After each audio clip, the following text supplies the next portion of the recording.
Alors, je vous remercie de m'avoir invité à ces deux journées. C'est toujours un petit cauchemar de passer après Patrick Boucheron, mais je vais essayer de vous parler d'une chose qui, au regard de cette vaste introduction, est une expérience limitée, celle de Lévi-Strauss, et un peu mythique aussi en même temps.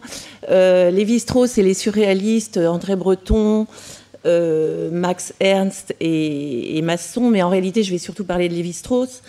Vous savez que tous arrivèrent, enfin vous ne savez pas que tous arrivèrent à New York au printemps 1941, après une traversée atlantique assez périlleuse. Ils arrivent à New York en condition d'exilés, un exil dont ils ne savaient pas, bien sûr, combien de temps il durerait.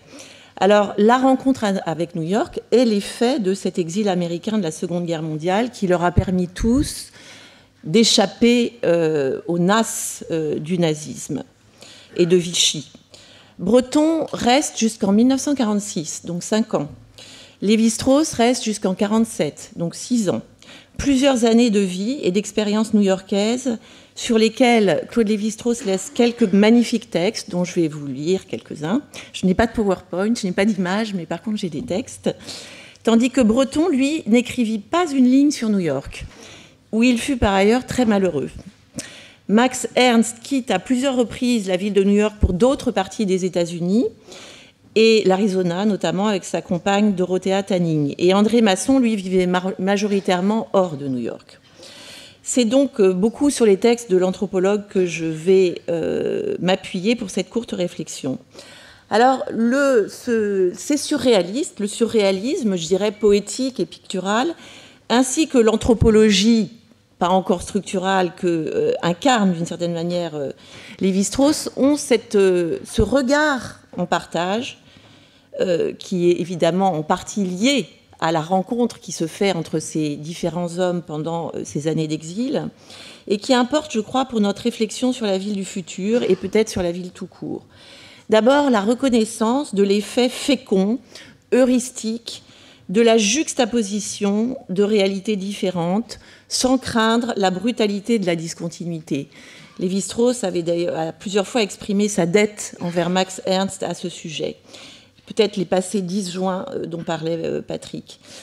Deuxième élément, l'acceptation aussi, et ça va revenir dans mon petit laïus, de la diversité des niveaux de réalité et aussi de son hétérogénéité.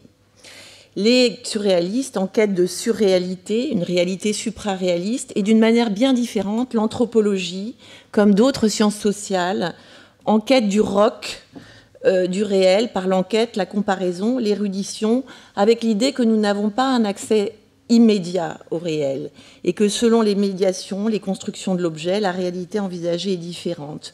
Des ontologies différentes, comme je pense on pourrait dire aujourd'hui. Alors c'est la rencontre de ce regard et d'une ville, New York dans les années 40, la ville du futur par essence, enfin par excellence, j'aurais plutôt envie de dire, celle dont la statue annonce fièrement l'efficacité d'un modèle de liberté, de capitalisme, une sorte d'économie monde, dans une technologie exceptionnelle. La statue elle-même, vous le savez, en était le signe. Cette ville du futur ne sera pas pour eux la ville du moderne que les catégories du temps leur proposaient. Vivre et pratiquer cette ville pendant les années 40 les amène même à énoncer, d'une certaine manière, la remise en cause de la grande opposition historique, progressiste, du moderne contre l'archaïque, et la dissolution, véritablement, de ces rêves technicistes du passé, dont New York était, après tout, la dépositaire idéale. Alors, aller vers New York, est-ce que c'était aller vers la capitale des temps modernes ? D'abord, lorsqu'ils arrivent, comme beaucoup d'exilés en ont témoigné, l'arrivée dans le port, c'est une sorte de topos, finalement, qui conjugue évidemment la joie personnelle de voir le terme de ce voyage, d'un long voyage dangereux, périlleux, et en même temps l'imaginaire historique de générations d'émigrés et d'exilés. Le scénario de l'arrivée est un scénario fastueux et paradoxalement vécu souvent sous la forme de retrouvailles, plus que de découverte de l'inédit, parce que la culture de masse, le cinéma, la photographie ont déjà imprimé la rétine des Européens et la skyline new-yorkaise ne leur est pas tout à fait inconnue, même si évidemment elle les impressionne encore. Cette ville, ils la connaissent en partie, par une manière encore une fois imaginaire, cette ville qui, comme disait Le Corbusier, cette ville qui vous attend debout.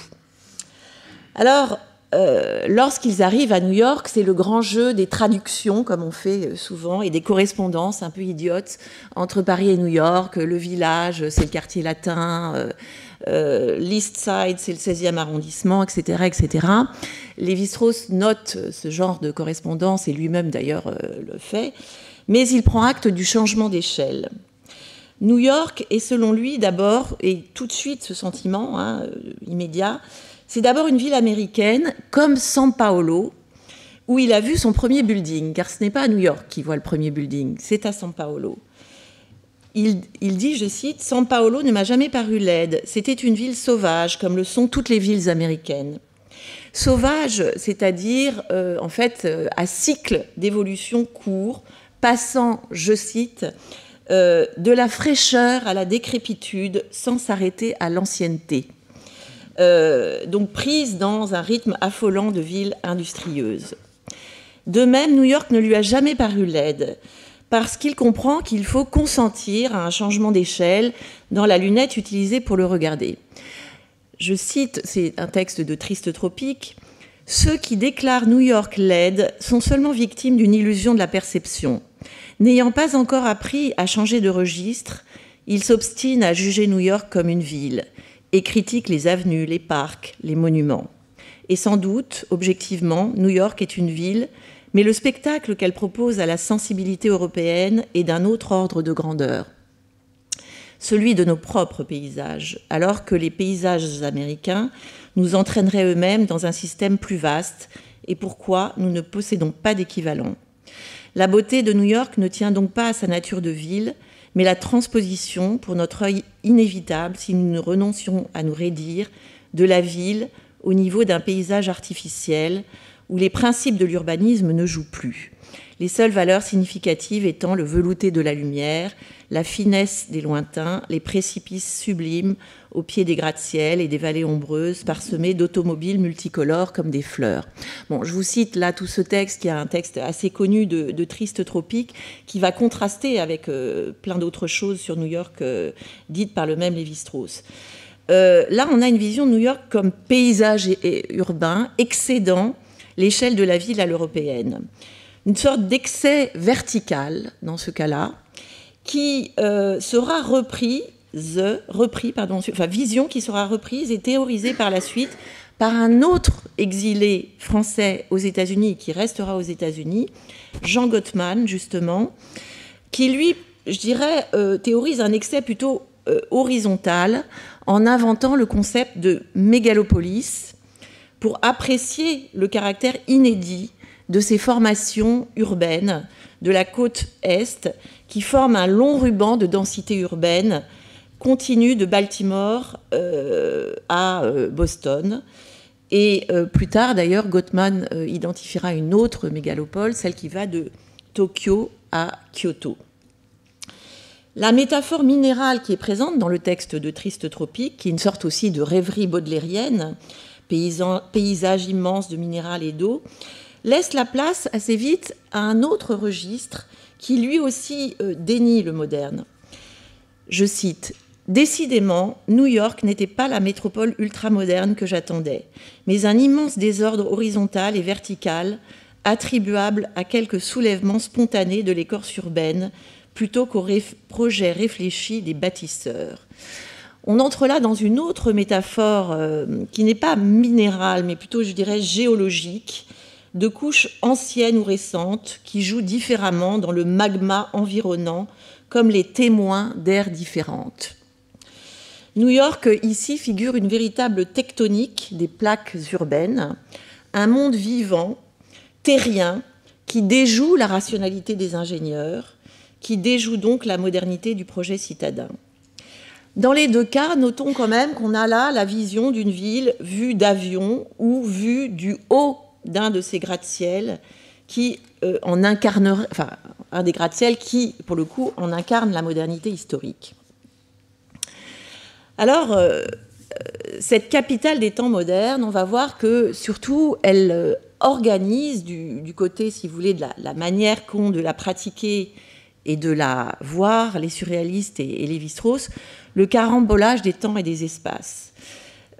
New York, loin de correspondre au cliché de la ville absolument moderne, est une ville de la complexité qui organise le carambolage des espaces, bon ça c'est assez connu, mais aussi des temps.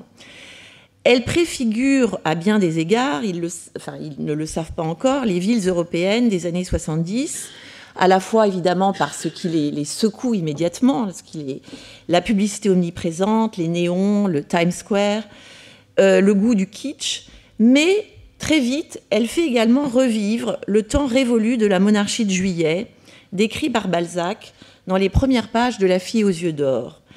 C'est une analyse assez visionnaire et dans des pages très connues, que d'ailleurs André Breton cite à plusieurs reprises et qu'il aimait beaucoup, qui compare les sphères de la société parisienne au cercle de l'enfer. Ces pages décrivent avec puissance le jeu des forces en transformation, la brutalité des ascensions économiques et sociales et des déclassements sociaux que produit dans la spéculation immobilière notamment cette phase du capitalisme français. On a là une vision organique de Paris en mouvement perpétuel et définie par des forces d'assimilation et de rejet que, selon Lévi-Strauss, le tohu-bohu new-yorkais lui rappelait.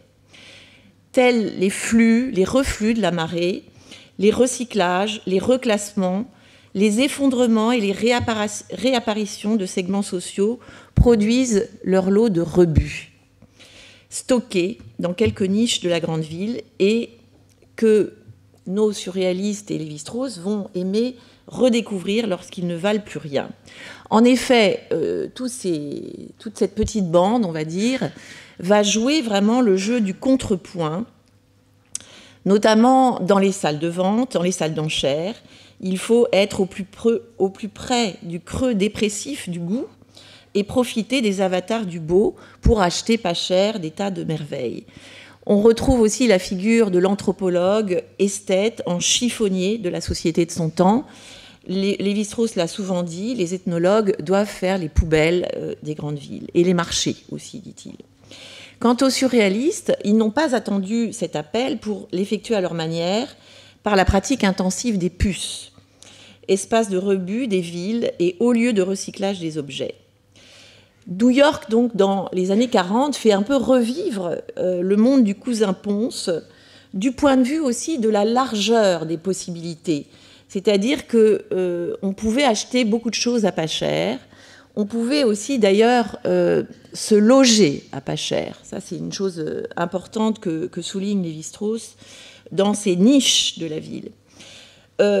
Pour Lévi-Strauss, comme pour les surréalistes, ce rapport au temps et à la ville passe beaucoup par le trafic d'objets.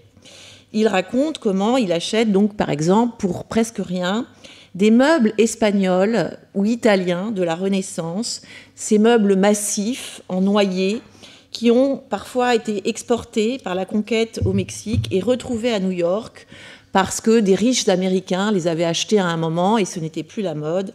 Donc, ils se retrouvaient en salle des ventes. New York organise le carambolage des espaces. C'est déjà le terme assez connu à l'époque, hein, qui est un terme en même temps contesté et programmatique de melting pot. On se dépayse très facilement en allant d'un bloc à l'autre à New York. Ils découvrent tous la réalité multiculturelle de la métropole américaine qui préfigure d'une certaine manière aussi la citadinité européenne d'après 1945, lorsque des vagues d'émigration vont bigarrer à leur tour les populations des villes d'Europe. Mais pour l'instant, leur œil européen est tout à fait intéressé et frappé par ce melting pot. Du côté de Lévi-Strauss, cette ville, bizarrement, lui permet de vivre l'ethnologie par toutes ses fibres sensibles, et notamment culinaires, puisque c'était quelqu'un qui était une sorte de gourmet. Et à New York, évidemment, il fait le tour du monde par des repas fastueux. Nous allions, dit-il, toujours citation, nous allions un jour à Harlem, ça c'est juste pour vous donner un petit peu l'eau à la bouche, nous allions un jour à Harlem manger le poulet frit à la semoule d'orge. Une autre fois, nous essayions ailleurs les œufs de tortue panaméens, le ragoût de mousse, les kéfirs de Syrie, les crabes mous au raisin, la soupe aux huîtres, les vers de palmier du Mexique, le poulpe au regard de soie. Donc, carambolage des espaces, qui est quelque chose qui ne nous surprendra pas, mais aussi carambolage du temps et surtout conservatoire. La ville du futur allie le moderne et l'archaïque, et non l'ancien. Car New York se fait le conservatoire des us et coutumes qui sont disparus parfois de la vieille Europe. Lévi-Strauss raconte que des collègues ethnologues qui avaient couru les campagnes reculées d'Europe centrale, font en plein New York des trouvailles chez leurs compatriotes immigrés. Il y a là tout un tas d'ethnologues à la New School for Social Research qui viennent de l'Europe centrale et qui vont redécouvrir, par exemple, évidemment, une culture yiddish très forte et le théâtre yiddish aussi, le théâtre juif qui est très actif dans le Lower East Side. Et on peut dire que dans ce cas-là, New York est le conservatoire et, d'une certaine manière, le rédempteur aussi en ce qui concerne la culture yiddish qui sera sauvé littéralement dans le transfert new-yorkais de la destruction systématique de la culture juive dans l'Europe occupée par les nazis. Mais autre conservatoire étonnant aussi, l'opéra chinois, par exemple, où il se rend fréquemment, opéra chinois qui est établi sous la première arche du Brooklyn's Bridge, qui est une troupe venue il y a longtemps de Chine et qui y perpétue tous les jours, du milieu de l'après-midi jusqu'à minuit, les traditions du répertoire classique chinois, qui bientôt, là aussi, n'auront plus leur place dans la Chine communiste. Et où Lévi-Strauss est allé bien souvent avec Breton et où il a amené Albert Camus, excusez-moi. Je cite. « Il est à New York, écrivais-je en 1943, un lieu magique où les rêves de l'enfance se sont donné rendez-vous, où des troncs séculaires chantent et parlent, où des objets indéfinissables guettent le visiteur avec l'anxieuse fixité des visages. Ce lieu, auquel des méthodes muséographiques désuètes, mais singulièrement efficaces, confèrent les prestiges supplémentaires du clair-obscur des cavernes et du croulant entassement des trésors perdus. On le visite tous les jours de 10h à 5h à l'American Museum of Natural History. C'est la vaste salle du rez-de-chaussée consacrée aux tribus indiennes de la côte nord du Pacifique qui va depuis l'Alaska jusqu'à la Colombie-Britannique. » Fin de citation. La rencontre avec cet art, alors dédaigné de la côte nord-ouest, est un des trésors, mais pas le seul, offert par l'expérience new-yorkaise. Dans ce texte, New York Post est préfiguratif, un texte d'allure très surréaliste.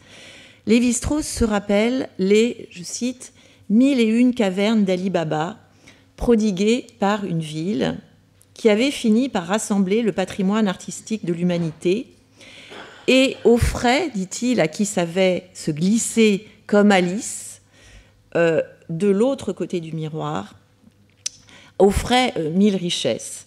Alors, poursuit-il, apparaissent des hangars pleins de vastes vases.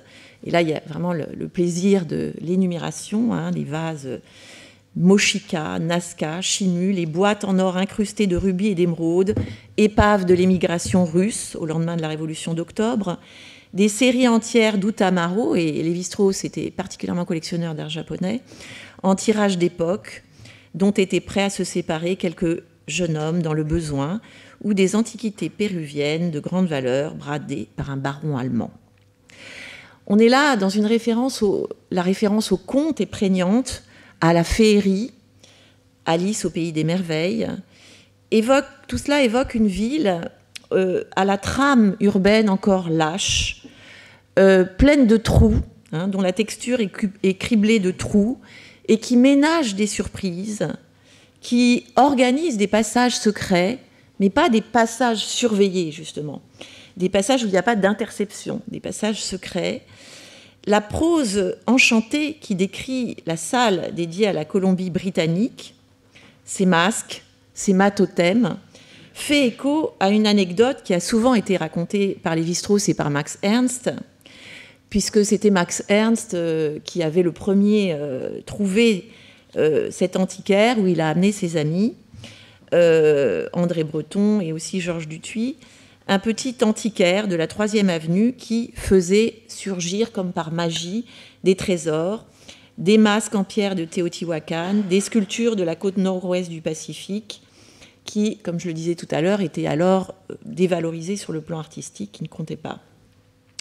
De quel monde surnaturel venaient ces objets? Ils découvrirent ensuite que l'antiquaire, en fait, trafic, hein, écoulait des fonds plus ou moins volés dans certaines réserves de musées américains de seconde zone, ce qui ne les empêcha pas de construire chacun une collection d'objets amérindiens. C'est en 1951 qu'en but à des difficultés financières, Lévi-Strauss dut vendre sa collection, en partie au musée de l'Homme, mais là encore, il n'en conçut pas trop de chagrin parce que tout ça doit circuler. Peu importe ici, mais l'idée que la ville recelait des trésors inconnus, accessibles à l'œil aiguisé, participe de cette aura quasi magique de New York qui conserve ses mystères et ses passages secrets. La vision de New York, vous le voyez, n'est plus alors celle de la vue aérienne et des gratte-ciel surplombant des rues en forme de canyon. Elle n'est pas non plus celle du damier orthogonal new-yorkais qui est la trace encore visible de la jeunesse de la ville pionnière. La vision est élaborée au ras de terre, je dirais sous le métropolitain L, qui passait au premier étage, qui est aujourd'hui une sorte d'allée boisée, enfin bon, où se rassemblent des échoppes, des populations diverses, dans un certain chaos, où la dimension rationnelle du monde américain fait place à de plus obscures couches de savoir magique, de savoir sauvage, comme Lévi-Strauss ne le dit pas encore. Toujours est-il que cette atmosphère de conte organise, il faut le noter, une forte remontée de la temporalité amérindienne, aussi bien à propos du musée, comme on l'a vu, que de l'antiquaire allemand. Comme si des entrailles de la ville, de certains de ces points sensibles, surgissait une réalité refoulée du passé américain à travers la mise au jour de ces objets sauvages. Figure tutélaire, hein, les masques, les mâts-totems, figure tutélaire et cachée d'une ville que d'autres tribus indiennes ont contribué à édifier, comme le rappelle à peu près un peu plus tard Joseph Mitchell dans un article de la New York Review of Books, en ressuscitant les tribus des Mohawks, qui étaient des tribus du Canada, spécialisées dans charpentiers de l'acier, qui ont construit les gratte-ciel de New York. Alors, en conclusion, j'aimerais offrir à la réflexion commune sur la ville du futur 3 images de ce carambolage des temps que j'ai un peu mis en valeur ici et qui me semble être une des dimensions peut-être de tout phénomène urbain, mais de la New York vue et aimée par les exilés européens. La première, je reprends ce que j'ai dit tout à l'heure, qui m'a toujours beaucoup frappée, celle de cet opéra chinois classique sous l'arche d'un pont moderne de Brooklyn, construit, je le rappelle, en 1883.